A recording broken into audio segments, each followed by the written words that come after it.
Hello everyone! So today I will be showing you guys groceries that I have bought that sustain my plant-based whole foods diet. I'll show you the simplest way to eat, the cheapest, simplest way to eat, and then the simplest, cheapest way to eat. And then if you have a little more funds, then that next level of vegan foodsies. So yeah.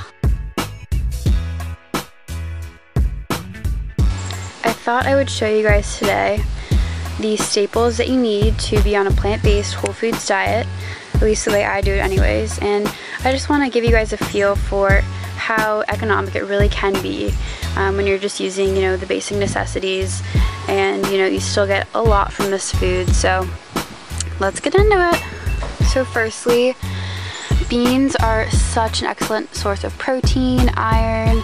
They just really keep me satisfied, so I really just like any type of bean. I try my best to go for low sodium. Regardless, I rinse all my beans in water very well, but probably my favorites that I go for are black beans and kidney beans. They're probably one of the lowest in fat, and I don't know, I just love the flavor of them. So moving on, rice. And I know a lot of people are kind of caught up between brown versus white rice, and what I've learned from my own research is that honestly, when you're eating the way that I'm eating, whole foods plant-based diet, where you're getting so much fiber with everything you eat, it really doesn't make too much of a difference.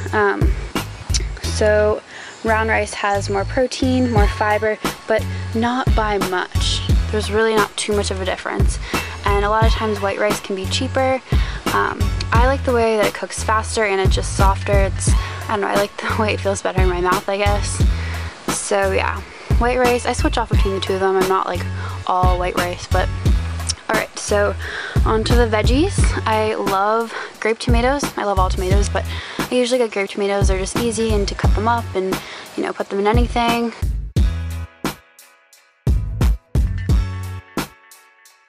Garlic. I've always loved garlic. I grew up having garlic in literally everything. Sometimes I feel like I'm garlic immune. I can put garlic in and not even taste it. And then we have our onions. I'm really not picky with veggies at all, but these are just the staples. Sometimes I'll use scallions instead, or red onions, or something like that. So on to potatoes. Potatoes are again something that I used to stay away from. I only ever would consume sweet potatoes just from thinking that that was the only healthy option. But again, once you're on this whole foods plant-based diet, potatoes are a great source of just carbs, and there's a lot of other nutrients in there I can't think of right now, but I do know that they're good for me. Paired with whatever other veggies, they're just so satisfying, and they make great fries. White potatoes are also a lot softer and easy to cut, a lot easier to cook as well, very faster. So moving on to bananas. So this is like the staple, like the ultimate staple of the vegan diet. It makes amazing Nana nice cream, and also is the greatest base ever for smoothies once you freeze them. It makes for a great consistency. And moving on to blueberries, I love putting blueberries in my oatmeal as well as breakfast quinoa, which I've shared with you guys. And so yeah, those are fresh blueberries. But then back to the smoothies. Frozen berries are awesome because again, it gives you that great thick consistency that you want for a thick smoothie bowl. And it's very, it's very cheap to get a huge amount of frozen berries compared to getting a huge amount of fresh berries. So that's definitely the smarter option. And oatmeal. So I do usually have smoothie bowls in the morning, but as the weather has gotten a little bit colder, I have been switching it up and warming myself with some oatmeal in the morning, which has been very nice. And then I usually like to have a tropical fruit or some other extra fruit on hand to snack on, when I'm hungry, just random times throughout the day, have for breakfast, whatever I feel like that day. And medjool dates are my absolute favorite. Technically, you know, you don't need them. They can be on the pricier side, but I think they're worth it. You know, I could get other things instead, but I think they are a great sweetener for, you know, your oatmeal or to add into smoothies, and, you know, such a good source of fiber and so many other nutrients in there as well. And they're just so good, so gooey. Like, they're essentially nature's caramel. They're candy. It's so good. Okay, and then last but most definitely not least, we have some fresh spinach, which is the base of amazing salads that I make, and pretty much like any dish. You know, it's so essential to getting your greens, and I always add it in smoothies too, because you really can't taste it, and the only thing it really does is maybe give your smoothie a little green tint, which is great, you know? Who doesn't love a little green in their life? So yeah, these are the basic staples, all relatively cheap, and I will definitely do an add up of how much all of this costs. And for a lot of them, like, you know, the onions and potatoes and beans and rice, you know, you get them in bulk and you won't have to buy them for a while. So, you know, wholesale retailer like Costco or BJ's, that is what we always do. But yeah, so that is what you need.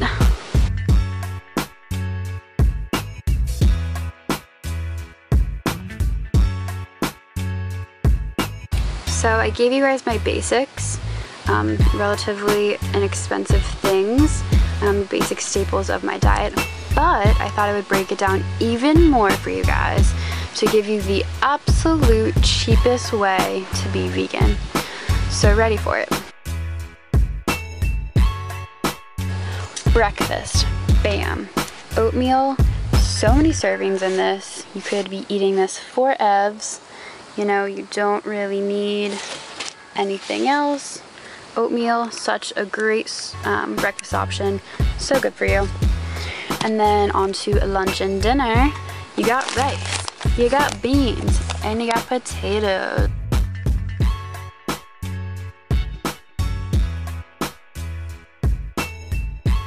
So now that I've shown you how to be on a plant-based whole food diet very economically, I will show you some extras, some things you might want to include as well.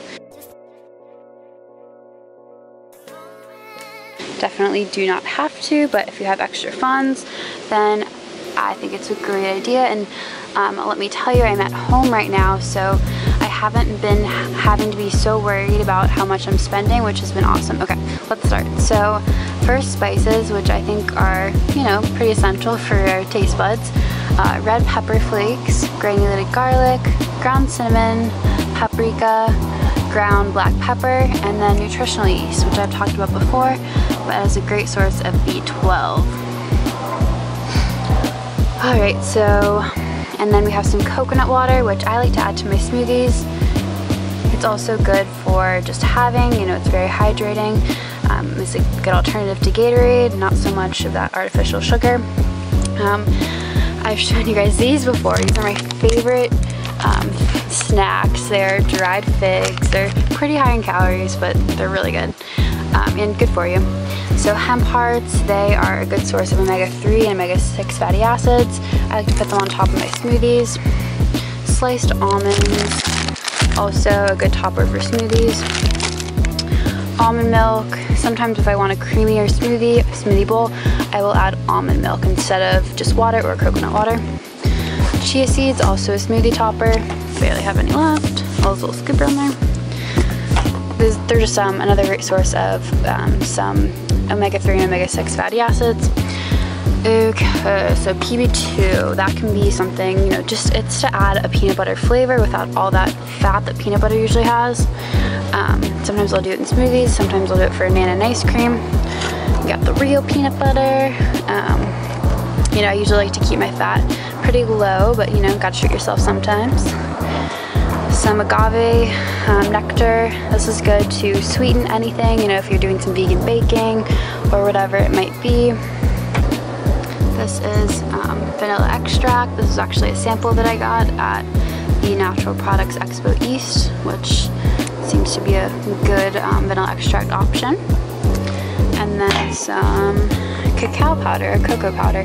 This is good for adding to Nana ice cream, or if you want to make a chocolatey smoothie, or if you're doing any vegan baking as well. Oh, and this is actually another sample that I got at the Natural Products Expo, but this is just kind of an example of, a superfood type drink you could have. This is just loaded with chia seeds. See all these white things, which I don't know how familiar you guys are with chia seeds, but they thicken whatever liquid they're in. So, these things don't stay so tiny for long. They expand and become these thick guys. It's also, chia seeds have been used many a time to sub for egg and baking, since again, they thicken things and bind things, so yeah. And then this is just to show you in the front that, you can obviously get so many more fruits and vegetables with extra funds you might have. So here I just show you a big bag of carrots, a huge container of red grapes that like them really crunchy, a pomegranate, yay, they're in season, avocado, again, this is a treat type thing since I like to keep my fat low, cucumber, lemon, excellent seasoning, lemons and limes. Honestly, this is very cheap, so it doesn't really need to be something that you have to spend a lot of money on. Alright, onto the back, we have quinoa. This can be a good sub for your rice. It's a little bit more expensive, but again, it has more nutrients. It takes a little bit longer to cook as well, but very good. Apple cider vinegar has a lot of nutritional benefits, and it's just a really cool flavor. I love the combination of this and sweet potatoes. I've showed you guys this, liquid aminos. It is similar to a soy sauce, but it's gluten-free and it's made out of soybeans alone. So it's a lot better for you. Lentils, I love all lentils, but red lentils are my favorite. They cook really quickly and they have a sweeter flavor. And then if you want to get creative and have some vegan pizza, I like using this crust. I think it's really good. It does take a little bit because it has yeast and you need to let it rise and whatnot. And then lastly, we have some of my favorite teas.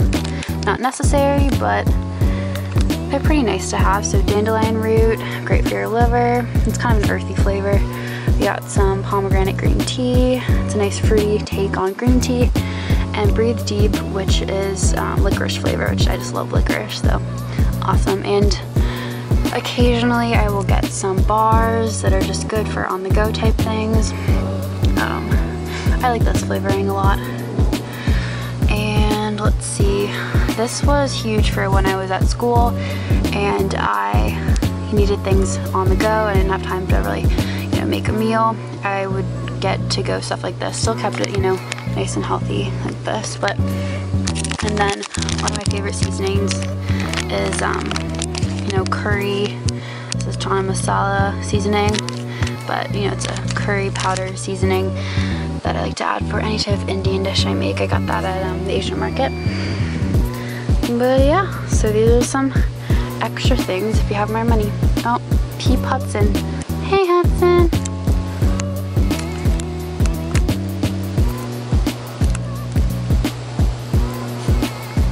I hope this video gave you a better idea of the base of the vegan diet, a plant-based whole foods diet, and kind of broke that misconception that eating vegan is expensive.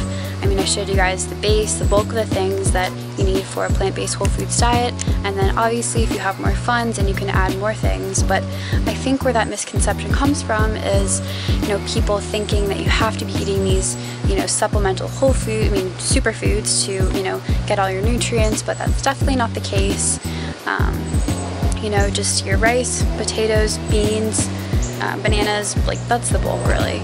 And you can add more things in, buy fruits and vegetables when they're in season, when they're cheap, be smart. If you think about it, the most expensive things in the grocery store are meat, dairy, and eggs, especially meat and seafood. So, when you start limiting those, you have so much more room for things that are actually good for you, like lots of fruits and veggies. So definitely consider either reducing or completely eliminating meat, dairy, and eggs. You'll save yourself a lot of money.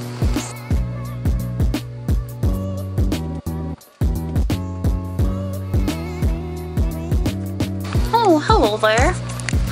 Okay guys, so that is the end of the video. I really hope you liked it. Give me a thumbs up if you did. And make sure you leave suggestions below in the comments of things that you want to see more of, things you want to see less of. You know, I'm doing this channel to help you guys because, you know, that's what I want to do and I love doing it. I just want to make sure I'm doing it correctly and showing you guys, you know, what you want to see. So definitely let me know and subscribe too, because then you can see exactly when I post videos, because I know that's exactly like the top of your priority list. So yeah, like I said, that is all, and I guess there's only one thing left to do. Ciao!